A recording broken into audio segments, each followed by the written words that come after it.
One thing I learned is some people don't want to put in the work to get free from addiction, free from certain thoughts, free from even health things. Some people rather stay in their place of complacency and complain. Some people rather complain about whatever gives them a right to be angry, to be frustrated. Some people feel comfortable in those emotions. Some people feel comfortable in like the emotions of hurt and pain. You ever heard the phrase misery loves company? It's very much true. Some people don't want to have to put feet behind what they believe, and what they believe is validated by if they think it's even possible, right? Faith is the substance of things hoped for, the evidence of things unseen. So if you think it's possible to get free from an addiction or depression or you name it, fill in the blank. If you believe it's possible, there's hope, right? But if faith is the substance of things hoped for, it means you have to put faith into actions, faith behind that hope. Faith is an action word. And so faith, what scripture says, faith without works is dead. And so you can have faith in a bunch of things, but unless you actually put feet to what you have hope for, it is still dead. It is still dead. Some people don't want to be free. Some people just want to be able, some people want the right, the passport to complain.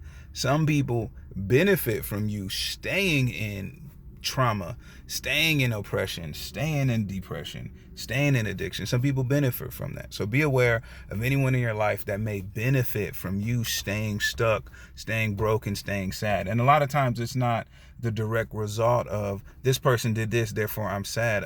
No, a lot of times it's the action, the exhaust is what it produces. They benefit from something, therefore it may create something in you, and you may have to walk your feet and leave that scenario, identify it, know that there's hope, and move forward.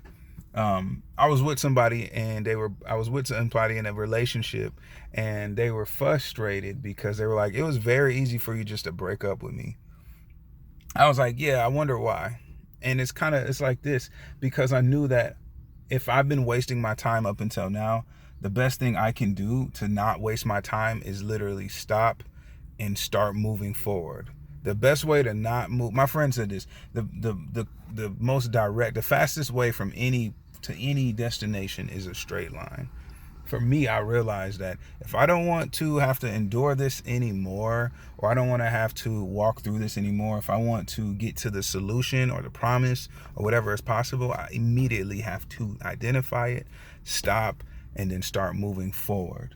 It's kind of like if somebody came to your house and said, hey, did you know you wasted, $20,000 last year? And you'd be like, no, I didn't. Yeah, well, see, each month you were spending 300 on this, but I actually can find you $30,000. And you're like, yeah, I would love to know how I can, save a bunch of money or not waste it. Well, all you got to do is actually just stop doing this one thing, and now you're a millionaire, or now you can buy a house, or now you can. A lot of times it's the scenario. Once you identify the thing that's been causing trauma and stress and depression in your life, the best way for me, while it was easy, is just stopping. And sometimes we don't want to give up. Sometimes it's the giving up that makes us feel like we're weak. Sometimes the giving up is what makes us feel like we're a failure. But a lot of times it's the giving up and giving in or starting something new that actually makes us the true champions. You've probably seen people in their life that overcame addiction, right? There's some people that came through addiction and just stopped cold turkey, and that's awesome. That is beautiful. Nothing to say there. And there's other people that just started having to do the hard work of why they're addicted.